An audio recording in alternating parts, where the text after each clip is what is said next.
Now, you touched on this, and I would love to talk about it. The concept of deep work, which is a lost art. Yeah.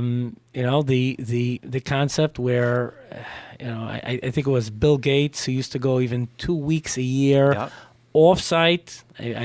My understanding is that maybe 5 people knew how to reach him, and that was it. And he was able to focus. They say Warren Buffett reads at one point he was reading 8 hours a day, and now he's down to 6 hours a day, which is still incredible. How important is that? So, and of course, Evernote solves it by then taking all those little hits and offshoring it. How important is that for a person to really scale and to grow? To say, I need a timeout, and I'm going to now take a day, an hour, whatever the time frame is, and to focus just on new vision, new horizons, but I'm going to tune out the noise. It's very important. So deep work is actually a term that was coined by Cal Newport. He's an author. I highly recommend his work. It's quite incredible. But deep work, just to define it, it's basically the notion where you spend an extended period of time working on something that's cognitively very difficult, like hard. You have to, and really concentrate. Really concentrate. And the opposite, of course, is shallow work. So shallow work would be social networking and like constantly interrupting our email. You're right. It has now become a bit of a lost art. The reality, however, over time is anything that really was a breakthrough required a level of deep thought and deep work. Right? Edison, right?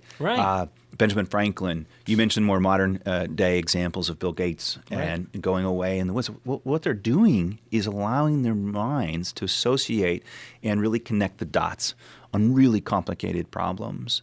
And it's really hard to do that when you're being interrupted 70, 80, 100 times a day by social media and notifications. So a couple different things is very practical things that I started to do, and I was at first a little alarmed, was just to measure the amount of time that you're actually engaged in deep work. I was embarrassed. I was spending less than 90 minutes a week in deep work. And I don't think I'm alone if people were really doing it. So I now carve out 2 hours, at least 2 hours every Thursday morning, and that's my time. Like I do a workout early in the morning, and I just spend time, turn off all my notifications, turn off my assistant knows where to find me in case of an emergency, so does my wife. But it's my time. So tracking your deep work time across a week would be a very good place to start. Some other practical tips, just turn off notifications on mobile devices. 99% of them are just really triggering a dopamine reaction that is not healthy for you to basically follow up on something that can wait. So those are at least 2 places. But the notion of deep work is real. And how Evernote facilitates it, to your point, is when you get something in the moment that you want to come back to, throw it into Evernote. And over time, we're going to use technology to help guide you, right? Help organize that a little bit easier so you don't have to remember it. That's a good place to start. And then what people typically do is come back later in the day or later in the week when they actually do want to say, okay, great, I'm researching a show, I'm writing a book. I'm getting ready for a board presentation. So how do I actually engage in deep work to think, okay, I have all these bits and pieces. And I think of it sometimes as like manufacturing. So it's like raw materials, work in progress, and then a finished good. Evernote's very good at the raw materials and the work in progress. So how do you take these nuggets of insights or you're talking about late night idea or middle of the night. Yeah. Because the thing about ideas is interesting. You don't know when you capture them, whether they'll be the most insignificant idea or a potentially Nobel Prize winning idea. And ideas don't start and end and finish as a great idea. They require investment. They require nurturing. Like a seed. Like a seed. That's a great metaphor. So that's really the notion of deep work, and it's super important for, I think, doing meaningful things. I think the other area is deep work alone as an individual is important, but what we're finding is how do you facilitate deep work across teams so teams can come together and do meaningful things? Because the reality in today's world, we have complex problems to solve, and none of them are going to be solved by someone working solo. You need to collaborate. You need to partner across disciplines, across different skill sets to get things done that matter. Now, you've more than doubled your subscribers in the past 2 years. That means let's go back 2 years ago, roughly 110 million users, which is still nothing to sneeze at. And now you're at 220. Any secrets at like scaling? Like, how'd you accomplish this? Well, we talked about how we've grown primarily through organic means. Yes. In terms of our business model, like the subscriber base, vast majority of our users use the product for free. Now, there's a portion of our users who want the full experience of Evernote. They want access to all the different features that we have. And we provide that in exchange for money, right? So we're really clear about that. And our business model, I believe, is very straightforward. And I really think it's a trend in the future where it's not going to be indirect making money in some other means. It's going to say, hey, you do something of value in the world, and I want the full extent of that value. And in return, I'll give you some money for that. So one of the things that people told us was anywhere and anytime access, right? So we want people to have unlimited use of their devices, right? Some people want access when they're on an airplane. So those are examples of premium features that people deeply value, as well as some of our integrations. We really have this belief that as an independent company, we want to play well with others. We realize that people use a variety of tools, right? We're all different, and that's great. You use a different set of tools than I do, and that's the reality. And especially more younger generations, millennials and digital natives, like they're going to use lots of different applications and combine them in ways that make sense to them. So part of what we offer too is our integrations, first-class integrations, with Google, with Microsoft, LinkedIn, Salesforce, and many others. We recently announced an integration with Slack. So that's a core part of what we do as well. But we think that constellation of value is real, and people have voted very clearly to exchange value in a way which I described. Wow.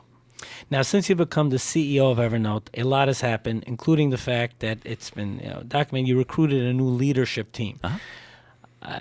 That's not an easy feat. It's not. Yeah. So to the extent that you could share, could you tell us a little bit about that process? Yeah, so it starts with the premise that the team you build is the company you build. It's the most important thing. It's trite. It's kind of obvious, but it's so true. The people that thrive at early stages of companies, grinding out product market fit, tend to be different than the people that really take a company from 100 million users to 200 million users all over the globe. It's just a different mindset and a different set of skills. So one of the things that I've been very fortunate throughout my career is to work with incredible people. And I take a long view on talent. So if you look at the leadership team that we've built at Evernote, couple things, 1 or 2 degrees of separation from my in my network. I mean, these are some of the people I've worked with for many years, and that's always an added benefit. But more generally, these are people who are functionally very deep. Our marketing person knows marketing incredibly well. Our design leader has done design for many years. Our product leader, et cetera. All the different functions. These are people who are very deep. They also have a mindset not only to the scale, but to work together. Right, so in sports, I learned this early on. I was a decent hockey player, as I said, and I remember this game. I scored 3 goals.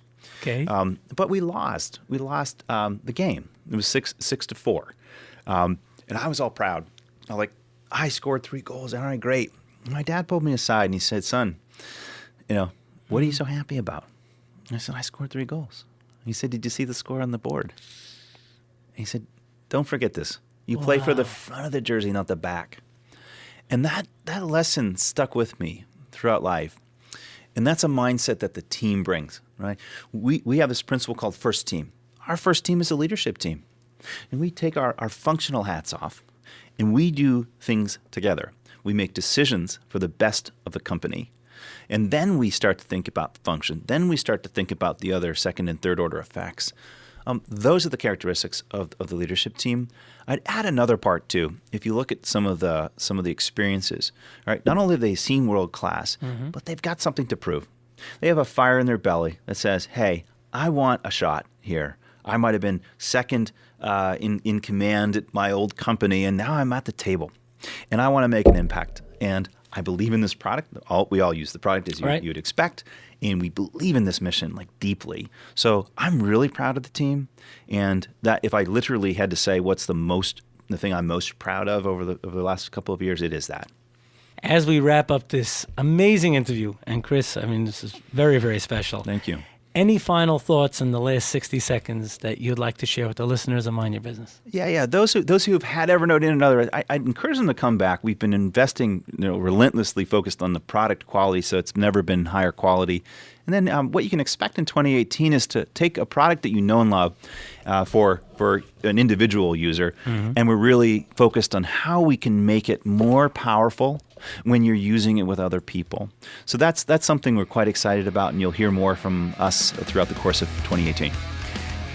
I love the honor of interviewing C-level executives and sharing their great advice and perspective on Mind Your Business. I'd love to get your feedback. Post it in the comments below and subscribe. You'll never miss an edition of Mind Your Business.